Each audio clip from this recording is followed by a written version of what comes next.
안녕하세요. 읽어볼래 볼래입니다. 오늘은 명리심리학 네 번째 영상 3장 당신과 내가 우리가 되는 오행의 모든 것으로 뵙겠습니다. 반갑습니다.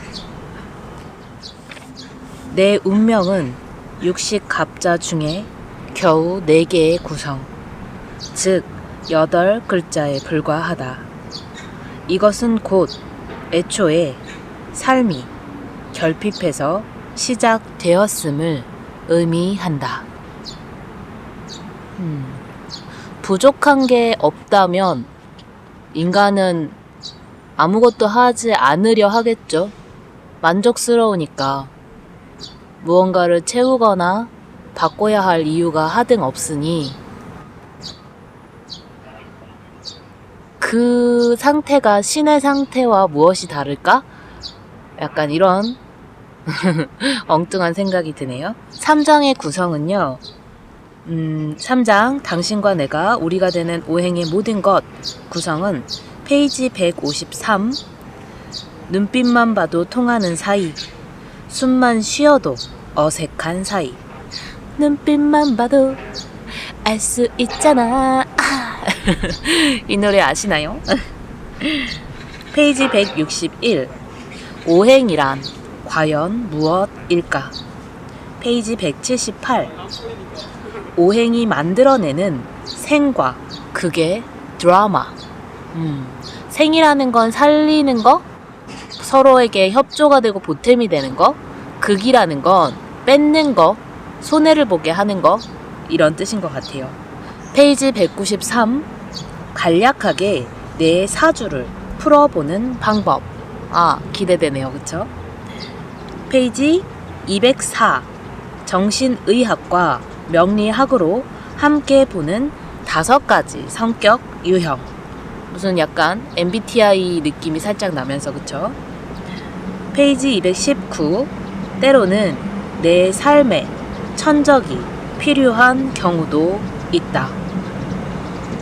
이걸 읽으니까 그 천적이 없어서 도태된 그 도도새인가? 갑자기 그게 생각이 나네요. 하지만 천적이 필요한데 싫어요. 에피소드는 총 3가지가 있는데 에피소드 5번 직장에서 어떻게 화이부동 할 수 있을까? 에피소드 6번 성공한 사람들은 어떤 사주를 타고났을까? 궁금하죠? 에피소드 7번 무병장수하는 사주는 따로 있을까? 왠지 있을 것 같은데, 그쵸? 자, 이렇게 3장은 구성이 되어 있고요. 그럼 들어가 볼게요. 페이지 153 눈빛만 봐도 통하는 사이, 숨만 쉬어도 어색한 사이. 음식도 궁합이 맞아야 하는 것처럼 인간 관계도 서로의 기가 맞아야 원만하다. 흥미로운 점은 인간관계의 궁합은 서로가 가지고 있는 오행의 기에 따라 달라진다는 것이다. 서로 필요한 오행의 기를 가진 사람끼리는 그 관계가 오래 지속되지만 그렇지 않을 때는 인생의 어디쯤에선가 그 관계가 끝나버리는 경우가 많다. 내 경험에 의하면 상대의 사주팔자 구조를 알면 나와 그 사람의 관계가 앞으로 어떠할지 대강 알 수 있다. 자석이 같은 극끼리는 서로 밀어내고 다른 극끼리는 서로 끌어당기는 것처럼 나의 부족한 점을 보완해주는 기를 가진 사람들과는 대개 그 관계가 오래 간다. 예를 들어 사주팔자에서 나를 상징하는 오행이 수의 오행인 임수라고 하자. 이때 나의 기가 약하다면 이를 보완해주는 수나 금의 오행을 가진 사람과 관계가 더 좋고 오래 간다. 반면에 나를 누르는 오행인 토의 오행을 가진 사람과는 그 관계가 좋거나 오래 가기가 어려운 부분이 있다. 목이나 화의 오행을 가진 사람과는 나의 기운이 적절할 때 좋은 관계를 유지할 수 있다. 특히 내가 겨울날 수의 오행인 경우에는 나를 따뜻하게 해주는 화의 오행을 가진 사람과 잘 지낼 수 있지만, 내가 여름날 수일 때는 화의 오행을 가진 사람이 나를 더 핫 뜨거 뜨거 핫 뜨거 뜨거 핫 더 뜨겁게 함으로 서로 가까워지기가 어렵다. 이 대목을 읽으니까 어떨 때는 이 사람하고 잘 맞다가 또 어떨 때는 되게 안 맞기도 하고 좀 거리 두고 싶을 때도 있고 막 이런데, 그렇다고 뭐 인연을 끊겠다 그런 건 아니지만, 이게 내가 기가 약할 때는 견딜만한 사이였다가 내 기가 약해지면 너무 극해서, 생이 아니라 극해서 내가 나도 모르게 멀리하게 되고 그런 건 아닐까? 이런 생각이 들면서 실은 멀리 갈 것도 없이 저는 저희 엄마랑 사실 제가 좀 상황이 좋지 않을 때는 굉장히 좀 안 맞더라고요. 근데 제가 좀 편안해지고 좀 회복이 되어 있고 제가 컨디션이 좋고 기가 그러니까 좀 괜찮을 때, 기가 건강할 때는 저희 엄마랑 맞는 것 같아요. 뭐 그렇다고 엄청 잘 맞는 건 아니지만 그래도 그럭저럭 괜찮다. 이런 생각이 지금 들었습니다. 때로는 처음부터 서로 기가 맞지 않아 아예 관계 자체가 시작되지 않는 경우도 있다. 나는 명리학을 공부한 지 얼마 되지 않았을 무렵 그런 경험을 했다. 당시에 나는 이 분야의 전문가들을 만나 이야기를 나눠보고 싶은 마음이 컸다. 마침 한 지인이 그런 사람을 알고 있으니 소개해주겠다고 해서 어느 모임에 참석해 그 사람을 만나보았다. 그런데 너무나 흥미롭게도 그 사람과 나는 인사를 나누자마자 서로 등을 돌리고 그 모임이 끝날 때까지 단 한마디의 말도 나누지 않았다. 너무 자연스럽게 일어난 일이라 왜 그랬는지 당시에 미처 그 이유를 파악할 경황도 없었다. 그런데 나중에 살펴보니 그 사람과 나는 아예 처음부터 오행의 기가 전혀 단 하나도 맞지 않았던 것이다. 나를 상징하는 오행과 상대의 오행이 부딪힌 까닭이었다. 즉 서로 상극의 구조를 갖고 있었다. 만약 끝까지 그 이유를 몰랐더라면 그와의 만남은 정말 이상한, 당시에는 도저히 설명할 길이 없었다는 점에서 이상한 트라우마로 남았을 가능성이 크다. 그 일이 있고 난 다음부터 나는 누군가와의 만남이 잘 이루어지지 않는다고 해서 크게 애달파하지 않는다. 아, 서로 오행의 기가 맞지 않는 모양이구나 하고 생각하면 그뿐이다. 팔자소관이야. 이 말을 들었을 때 아휴 어쩔 수 없지 이렇게 되는 마음하고 되게 비슷하게 느껴져요. 이와 비슷한 경험은 후에도 몇 번이나 더 이어졌다. 역시 처음 명리학을 공부하면서 그 재미에 빠져 있을 때였다. 사회적 모임에서 여러 사람을 만났는데 유독 한 사람을 만나면 온 몸이 아파오는 경험을 했다. 하도 이상해서 그 사람에게 생년월일씨를 알려달라고 했다. 나중에 그의 사주를 살펴보니 자연현상으로 비유하면 물 위에 떠다니는 하나의 나뭇잎이었다. 사주가 온통 다 물바다에 그를 상징하는 글자 하나만 작은 나무를 상징하는 을목이었던 것이다. 그런 사주를 갖고 어떻게 사회적으로 성공할 수 있을까 싶은 정도였다. 그런데 이 사주라는 것이 묘해서 자기가 살아남기 어려운 경우에는 자기 사주에서 가장 강한 기운으로 자신이 변하기도 한다. 이를 명리학적 용어로는 종격이라고 한다. 말 그대로 다른 오행을 따라가는 것이다.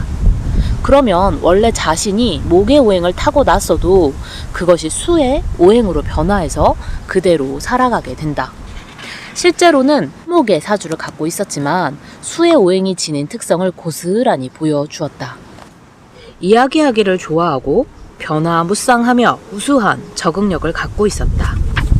덕분에 자기 분야에서 사회적으로 성공했던 것인지도 모른다.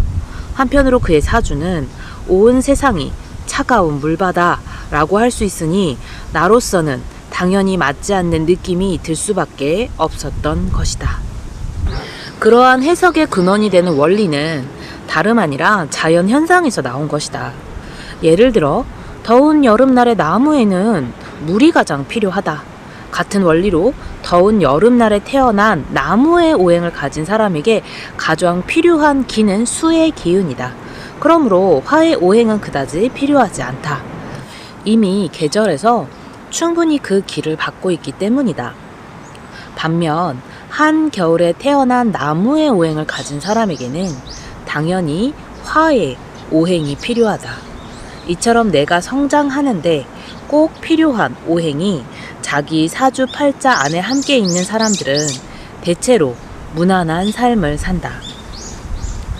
혹은 운에서 보완을 해주면 또 무난한 삶을 살 수 있다. 반면 그렇지 못한 경우에는 나를 도와줄 사람을 만나지 못하는 격이므로 상대적으로 지난한 삶을 사는 경우가 많다. 이 사주팔자 안에 꼭 필요한 오행이 자신에게 있거나 또는 오행이 없다고 해도 운이 보완을 해주면 그래도 무난한 삶을 좀 살 수가 있는데, 그렇지 못할 경우 도와줄 사람을 못 만나는 것과 같아서 고생할 수 있다라는 말인 것 같습니다. 혼인 전에 남녀가 궁합을 보는 이치도 이와 마찬가지다. 내 배우자감이 나에게 필요한 오행을 가졌다면 그와 모든 것이 잘 맞을 가능성이 높다. 당연히 그런 사람을 만나는 것은 인생의 큰 행운이라고 할 수 있다. 또한 서로 일지, 한 옆에 글자로 배우자의 자리를 상징하는 일지가 되는 오행이 합의되는 경우에도 궁합이 좋다고 한다. 예를 들어 남자의 일주에는 일지와 일간이 포함된다. 즉 남자의 일주가 신묘인데 여자의 일주가 을해이면 해미합으로 서로 좋아하는 관계가 된다. 반대로 나에게 도움이 되지 않거나 오히려 나를 해치는 오행을 가진 사람과 엮이면 끝내 악연이 되고 만다. 그런데 궁합이 정말 잘 맞는 남녀 관계는 찾기가 어렵다. 현실적으로도 사이좋게 살아가는 부부보다 아웅다웅 싸우는 부부가 더 많은 이유기도 하다. 그러니 궁합에 지나치게 신경을 쓰기보다는 어느 정도 선에서 만족해야 하는 것이 특히 남녀 관계가 아닐까 한다. 과유불급인가요? 뭐 한 나라의 제왕과 왕비가 될 사람들의 합이 아니고서야, 사실 뭐 내 인생에서 내가 왕이고 왕비이지만 내가 여왕이고 황제이지만 완벽한 궁합을 찾는 것은 쉽지도 않을 뿐더러 조금은 적당히 맞는다면 서로 타협하며 오행의 합을 나누며 운을 끌어당기며 그렇게 좀 살아가야 되려나 싶습니다. 한편 자신의 사주팔자 안에 서로 극하는 오행이 많은 경우에도 중간에서 소통하게 해주는 오행이 있으면 그 문제가 해결이 된다. 이것을 통관이라고 한다. 예를 들어 금과 목의 오행으로만 구성된 사주가 있다고 하자. 그러면 서로 대비되는 두 오행 사이에 갈등이 많다. 자존심을 세울 것인지 아니면 재물을 탐할 것인지 두 마음 사이에서 왔다 갔다 하기 쉬운 것이다. 금은 목을 치려고 하고 목은 금에게 당하지 않으려고 애쓰기 때문이다. 그런데 중간에 수의 오행이 있으면 금생수가 수생목으로 이어져 기의 흐름이 원활해지므로 서로 합리적인 사고를 갖고 노력해 좋은 결과를 얻으려 한다. 그리고 그렇게 통관하는 오행을 가진 사람들과는 관계도 원만하다. 바로 이러한 것들이 명리학의 중용과 조화를 추구하는 학문임을 설명해준다. 강한 사주를 가진 사람의 경우 그와 같은 균형과 조화를 위해서는 자기 분야에서 최선을 다해 일에 매진함으로써 그 길을 중화할 필요가 있다. 그러니까 사주가 강하면 균형과 조화를 위해서 일에다가 힘을 좀 빼시래요. 그래야 기가 좀 중화돼서 본인도 좀 살기가 더 편해지는 것 같습니다. 반면 사주가 약한 사람들은 자비와 학문으로 자기 경영에 힘써야 한다. 특히 추운 사주를 가진 사람은 마음에 따뜻함을 더하기 위해 노력함으로써 자기 안의 차가움을 녹여내야 한다. 그러니까 사주가 약하기 때문에 어떤 뜻을 좀 세워야 하나 봐요. 근데 그 뜻을 세울 때 자비로운 마음을 가지고 자기 경영을 해야 된다고 합니다. 또한 더운 사주를 가진 사람은 그 더움을 가라앉힐 필요가 있는데 학은 한난조습 매의 중요성을 강조하는 이론이다. 현실적으로도 따뜻함과 습기가 잘 채워져야 신체적 건강이 유지되듯이 명리학적으로도 그러한 자연의 기가 조화롭게 유지되어야 좋은 사주인 것이다. 하지만 우리는 그것이 얼마나 어려운 일인지 잘 안다. 시소를 타보면 안다. 시소는 끊임없이 올라가거나 내려간다. 두 사람이 마주하고 볼짬이 없다. 인간관계만 그러한 것이 아니다. 우리의 삶도 그러하다.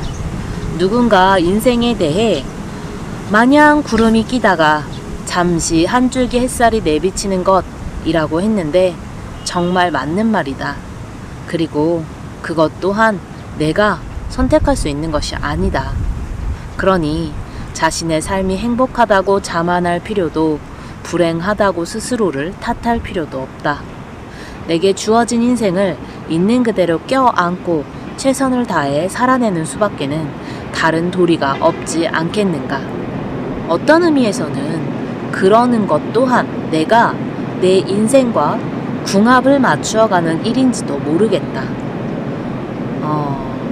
다시 말하면 내 안에 부족한 길을 나 스스로 노력해 심상으로 만들어가면 되지 않을까 싶다. 자꾸 우리가 궁합이라는 걸 남녀 간의 궁합 또는 사람들과의 관계 속에서 궁합만을 생각하는데 내가 나 자신과 자꾸 궁합을 맞춰보려고 노력하는 것이 꽤 중요하다. 그러려면 내 안에 심상을 만들어가는 것이 도움이 된다. 이렇게 말씀을 하시네요.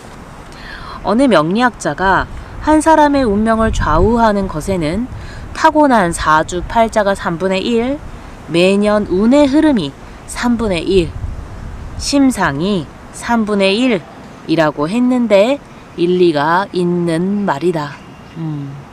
약 30% 정도는 내가 노력으로 좋아지게 할 수가 있네요. 3분의 1 정도는 노력으로 얼마든지 좋게 할 수도 있다라고 얘기하니 희망이 느껴집니다.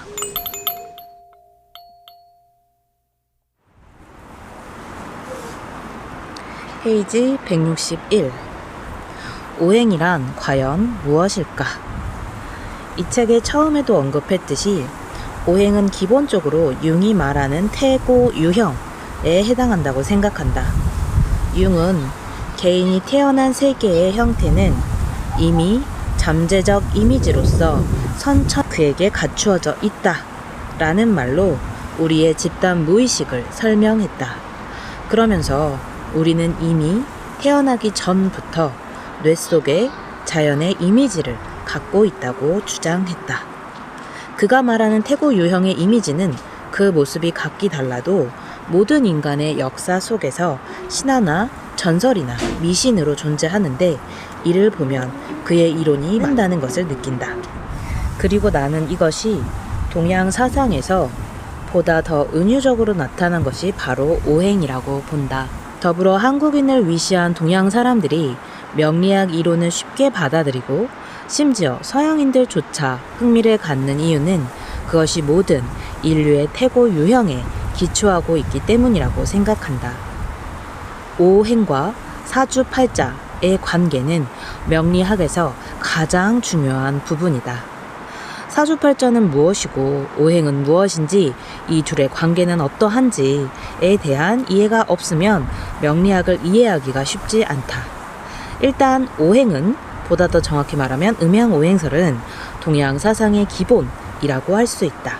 사실 우리나라의 전통 문화는 이 오행론에 근거하고 있다고 해도 과언이 아니다.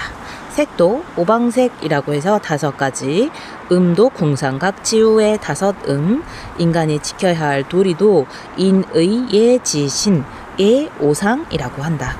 그리고 그 오행보다 먼저 기를 나눠 놓은 것이 음과 양이다.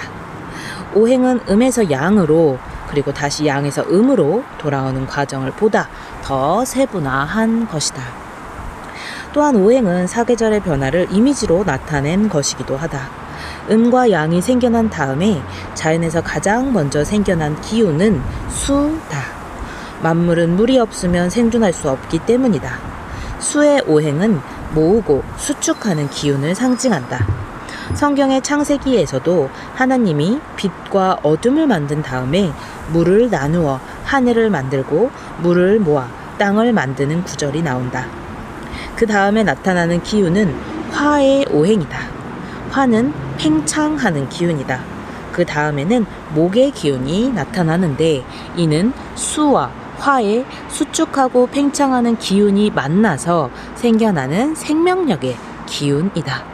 그 목이 단단하게 굳어져서 생겨나는 기운이 바로 금이며 금의 기운이 사방으로 흩어져서 생겨난 기운이 토이다. 그리고 토의 기운이 뭉쳐지면 다시 수의 기운이 생겨나 우주가 존재하는 한 이 5가지가 영원히 돌고 돈다. 사주팔자는 이러한 음양오행을 보다 더 자세히 나누어 내가 태어난 바로 그 장소, 그 시각에 우주의 에너지를 표현한 것이다. 사주팔자는 음양오행을 더 자세히 나누어서 내가 태어난 바로 그 장소와 그 시각에 나에게 모여지는 원기옥 같은 우주의 에너지로 표현한 거래요. 사주팔자가. 먼저 수와 목금 토의 오행을 각각 음과 양으로 나누면 형성되는 기운은 10개다. 이를 다른 말로 하늘의 기운이라 하여 천간이라고 일컫는다. 각각 갑을 병정, 무기, 경신, 임계라고 한다. 이를 좀 더 자세히 살펴보면 목의 오행에는 양의 목, 간목, 명리학에서는 보통 간지의 명칭과 그 오행을 붙여서 말을 하는데 음의 목인 을목이 있다. 양의 목은 간목, 음의 목은 을목, 화에는 양의 화인 병화, 음의 화인 정화, 토는 양의 토인 무토, 음의 토인 기토, 금은 양의 금인 경금, 음의 금인 신금, 수는 양의 수인 임수, 음의 수인 개수로 구성된다. 개수나무가 생각나지? 이거랑은 다른 건가? 찾아봐야겠어요. 땅의 기운, 즉 지지는 자축인묘, 친사오미, 신유술의 12자로 되어 있다. 이때 천간은 양의 목인 갑에서 시작했지만 지지는 수의 오행을 지닌 자에서 시작하는데 여기에는 이유가 있다. 명리학에서 새해의 시작은 입춘이다. 양력으로는 2월 4일이다. 음력으로 생일을 계산할 때는 이 입춘날이 새해 아침이 된다. 양력으로 새해 1월에 출생한 사람도 그것이 입춘 전이라면 생년월일시가 그 전해로 결정되는 이유다. 아마도 새로운 기분은 만물이 소생하는 봄날이 와야 느껴질 수 있기 때문이 아닐까. 양력으로 1월은 너무 춥다 보니 실제로도 새롭다는 기분이 덜하다. 대개 양력 1월에 대한이 소원네 집에 놀러 갔다가 얼어 죽었다 라는 말을 하는 것처럼 양력 1월에는 아직 매서운 추위를 견뎌야 한다. 그리고 음력 새해는 봄을 알리는 입춘부터 시작하는 것이고 천간의 글자는 목의 오행부터인 갑을병정으로 나아가는 반면 땅의 글자인 지지는 모든 생명의 시작인 수로부터 출발해 자축인묘로 나아가는 것이다. 그렇구나. 이렇게 이제 낭독하기 전에 막 밑줄까지 그어가면서 열심히 읽었거든요. 저한테 사주 명리학은 사실 저에게는 학문적으로 접근하는 거 낯설거든요. 그래서 더 열심히 막 밑줄 그어가며 공부하며 낭독하고 있는데요. 또한 땅은 한 오행의 기에서 다른 오행으로 넘어갈 때 환절기라는 숨고르기의 시간이 필요하다. 정말 좋지 않아요? 환절기를 우리는 굉장히 좀 힘들어 하잖아요. 감기도 많이 걸리고 많이 피곤해하고 무언가가 변화하기 위해서 그 변화하는 과정에서 겪는 환절기, 성장통 이런 거는 피할 수가 없는 거라서 사실 피할 수만 있다면 참 좋겠지만 그걸 피해버리면 변화를 완성할 수 없다라는 거 참 아이러니하죠. 하늘은 둥근 모양으로 오행의 음양이 10자, 10자 안에서 다 표현이 되지만 지지는 환절기에 오행이 포함이 되기 때문에 12자가 되는 이유다. 즉 천간에서 토는 양의 토, 음의 토 둘뿐인 반면 지지에서 토의 오행은 보다 더 세분화가 돼서 봄에서 여름으로 넘어가는 환절기인 봄의 땅 진토, 여름에서 가을로 넘어가는 환절기인 여름 땅 미토, 가을에서 겨울로 넘어가는 환절기인 가을 땅 술토, 그리고 겨울에서 봄으로 넘어가는 환절기인 겨울 땅 축토로 나누어진다. 일장에서 기술했듯이 천간과 지지를 차례로 하나씩 맞추어 나가면 서로 다른 60가지 버전이 생겨난다. 그것이 우리가 많이 들었던 60갑자이다. 이때 조합이 10 곱하기 12는 120이 아니고 60인 이유는 양의 천간이 음의 지지와 만나는 법이 없기 때문이다. 이것은 명리학에서 중요한 이론이다. 사주팔자는 이 60갑자 중에서 나의 생년월일시를 표현한 것이다. 앞서도 살펴본 프로이트의 사주로 예를 들어보자. 그의 생년월일시는 1856년 5월 6일 오후 6시 30분이다. 자신이 태어난 날의 첫 번째 글자인 일간이 앞서도 여러 번 다룬 적이 있는 자신을 상징하는 오행이다. 그래서 명리학적 해석은 가장 먼저 생년월일시를 사주팔자로 전환한 다음에 자신을 상징하는 오행, 즉 일간을 찾고 나머지 7글자는 이 일간과 어떤 관계를 갖는가에 따라 분석된다.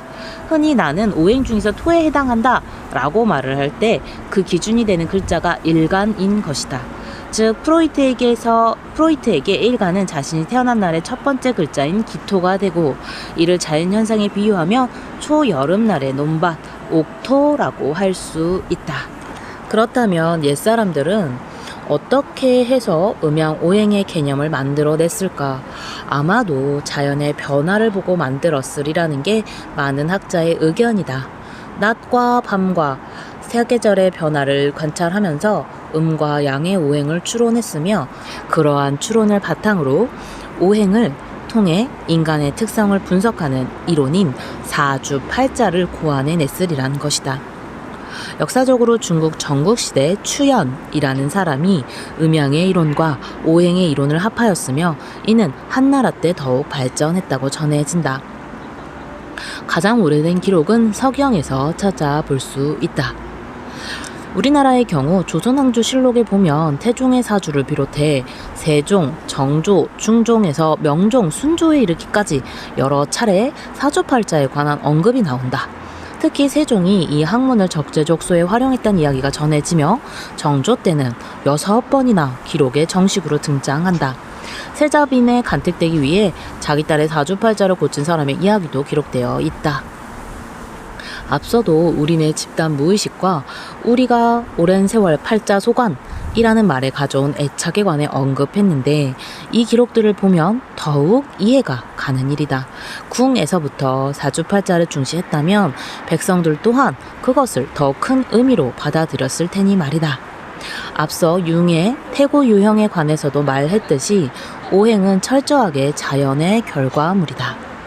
봄이 되어 만물이 소생하는 것이 목, 여름이 되어 뜨거운 것이 화, 가을이 되어 무르익고 수확하는 것이 금, 겨울이 되어 침잠하는 것이 수, 그리고 모든 것을 다 포용하는 것이 토인 것을 보면 말이다.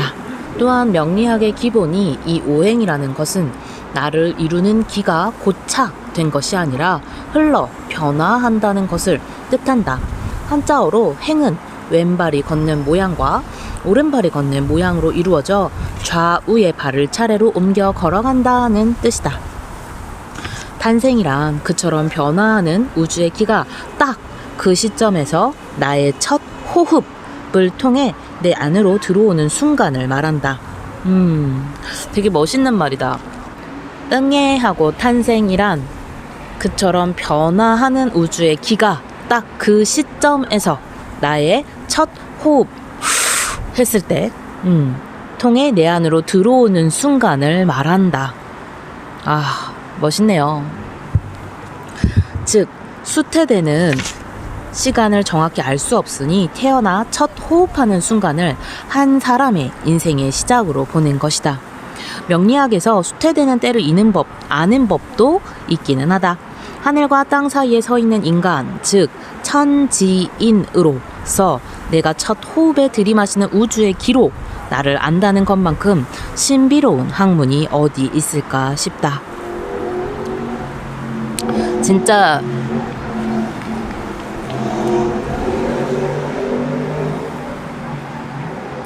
그러고 보면 동양 문화권을 서양에서는 굉장히 신비롭게 바라보는 오리엔탈리즘이라고 해서 약간은 좀 잘못 알고 있는 부분이 있긴 하지만 전반적으로 좀 신비하다, 굉장히 자연 친화적이다. 이 글을 읽을수록 더 이해가 되는 것 같아요. 그렇다면 어떻게 해서 내가 태어나는 순간의 자연의 기가 바로 나의 특성을 좌우하는 오행이 되는 것일까? 나는 고대 동양인들이 가지고 있던 인간의 기와 자연의 기가 교류하여 일체가 된다는 천인합일설에서 비롯된 사상이라는 이론에 동의한다. 이 사상이 기독교 사상과 배치된다고 주장하는 사람들도 있지만 내 생각에는 꼭 그렇지는 않다. 아담이 인간이 된 것은 그가 하나님의 숨을 들이마신 순간이 있었기 때문이다. 즉 하느님이 그에게 호흡을 불어넣어 그는 인간이 된 것이다. 이 호흡이란 문제는 대단히 중요하다. 습습후후 여러분 중요하다고 합니다. 우리가 산다는 것은 호흡을 한다는 것이고 죽는다는 것은 호흡을 마친다는 것이기 때문이다.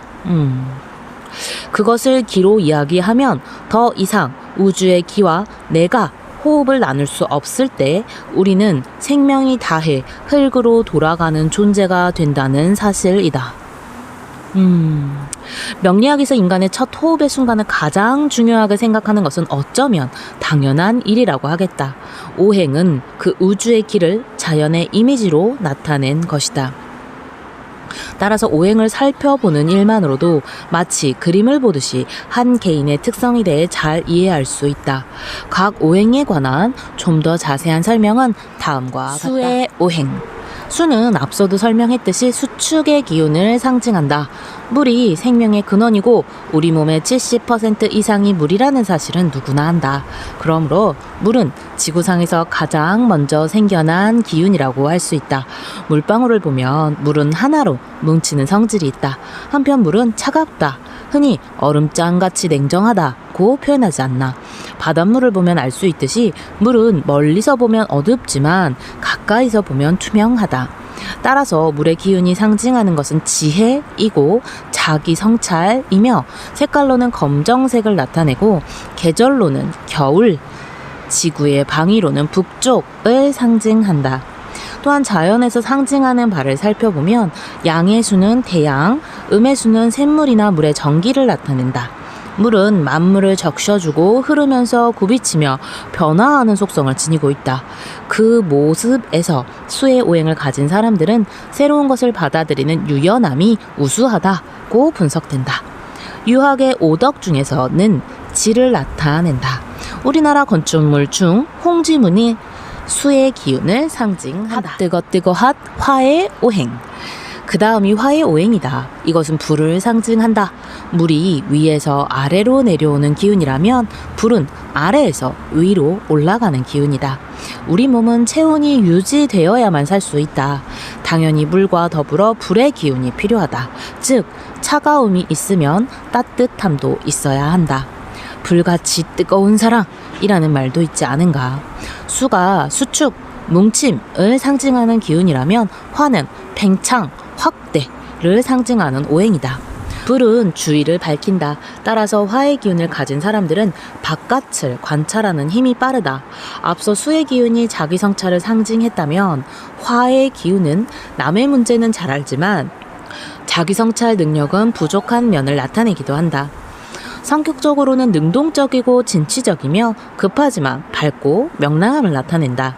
자연 현상으로 양의 화는 태양을, 음의 화는 호롱불이나 화롯불처럼 인간의 삶에 직접적으로 영향을 주는 불을 상징한다. 유학의 오덕 중에는 예의 상징이며 색깔은 붉은색을, 계절은 여름을, 방위는 남쪽을 가리킨다. 위로 치솟아 타오르는 모습은 만물을 정화시키는 기운을 의미하기도 한다. 우리나라 건축물 중에는 숭례문이 화의 상징이다. 숭례문이 화의 상징이군요. 핫 뜨거운 장소가 바로 숭례문이었습니다. 그다음 목의 오행. 그 다음에 형성되는 것이 목의 기운이다. 즉 물과 불이 상징하는 뭉치고 팽창하는 기운이 합쳐져서 생겨나는 기운이다. 단단하고 꾸준하고 곧게 자라는 성질을 나타낸다. 수의 기와 화의 기가 단지 기에 머물러 있다면 이 목의 기운부터는 형상, 즉 물체로 봐야 한다고 주장하는 학자도 있다. 양의 목은 아름드리 나무, 음의 목은 잔디와 작은 나무를 상징한다. 나무가 상징하는 성장, 약진의 기운을 갖고 있고 인간의 속성으로는 자상함, 의욕, 의지를 상징한다. 생명력, 남을 함부로 해치지 않는 부드러움, 속의 강함과 고집. 양의 목은 아름드리 나무, 음의 목은 잔디와 작은 나무를 상징한다. 나무가 상징하는 성장, 약진의 기운을 갖고 있고 인간의 속성으로는 자상함, 의욕, 의지를 상징한다. 생명력, 남을 함부로 해치지 않는 부드러움, 속의 강함과 고집, 꾸준하고 격렬하지 않으면서도 적당한 결단력 등을 나타낸다. 유학의 오덕 중에서는 인의 상징이다. 색깔은 청색, 계절은 봄, 방위는 동쪽을 가리킨다. 전 지구적으로 동양을 상징하며 건축물로는 흥인지문이 목의 상징이다. 목의 오행이 바로 우리 동양권을 지칭하는 거군요. 그러면 서양이 화의 기운인가? 모르겠네요. 금의 오행. 목 다음은 금의 오행이다. 나무의 딱딱함이 굳어져서 생겨나는 기운이라고 할 수 있다. 내성이 단단하므로 이 금의 오행을 가진 사람들은 대개 남의 말을 잘 안 듣고 결단력이 강하다. 금이 가진 자연의 속성이 사물의 형태를 바꾸고 변형시키는 것이라서 그렇기도 하다. 목의 오행이 부드러운 강함이라면 금의 오행은 그 강함이 직선적이다. 따라서 무슨 일이든 일단 저지르고 보는 스타일이다. 약간 내 얘기 같기도 하고. 색깔은 금속의 흰색을, 계절은 가을을, 방위는 서쪽을 상징한다. 그럼 서양이 금이군요. 그러니까 전 지구적으로 보면 서양을 상징한다. 양의 금은 광물이나 큰 바위를 가리키며 음의 금은 보석 등 정제된 광물을 의미한다. 유학의 오덕 중에서는 의를 인간의 속성에서는 의리와 결단력, 비판력, 민감함 등을 뜻한다. 특히 음의 금이 그러하며 양의 금은 보다 강한 고집을 상징한다. 우리나라 건축물로는 돈의 문이 금의 오행을 나타낸다. 돈의 문이라. 서양의 필을 좀 느끼고 싶을 때 돈이민을 찾아야 되나? 돈이? 네. 토의 오행. 토는 금의 기운이 사방으로 흩어져서 생겨나는 기운이다. 토의 기운이 다시 뭉치면 수, 그 다음에 다시 화의 기운이 생겨난다. 수축하면 곧 팽창하는 것이 자연의 이치이기 때문이다. 따라서 수, 화, 목, 금, 토는 따로따로 분리되는 것이 아니라 돌고 도는 것이며 일체라는 것을 나타내기도 한다. 세상은 요호지경. 왜 이게 생각났지? 우리가 땅을 생각하면 알 수 있듯이 토의 속성은 모든 만물을 번성케 하는 근원이다. 땅은 심지어 버려지는 쓰레기마저 품어서 거름이나 에너지로 활용하지 않는가. 양의 토는 대륙을, 음의 토는 논밭과 같은 옥토를 상징하며 유학의 오덕 중에서는 신을 의미한다. 색깔은 황토색을, 계절은 환절기를, 방위는 정중앙을 가리킨다. 토의 기를 가진 사람들은 움직임이 무겁다. 왜 갑자기 그 무한도전의 정준하가 생각나는 건 뭐죠? 자신의 생각을 잘 드러내지 않는 편이라 일명 후중지신이라고도 한다.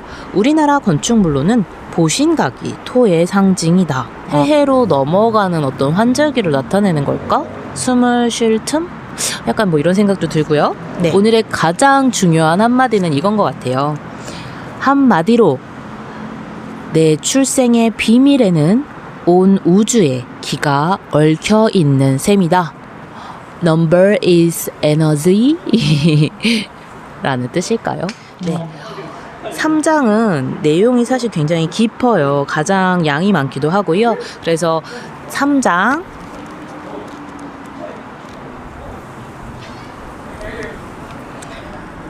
당신과 내가 우리가 되는 오행의 모든 것은 두 부로 좀 나눠서 해야 될 것 같습니다.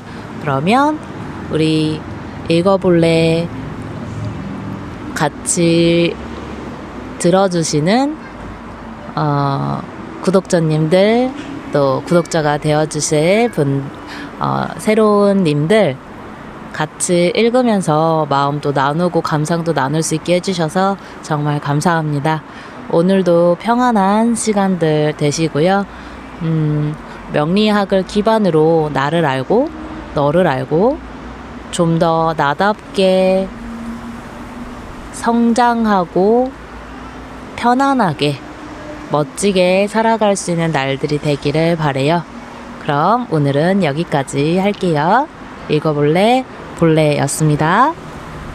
안녕.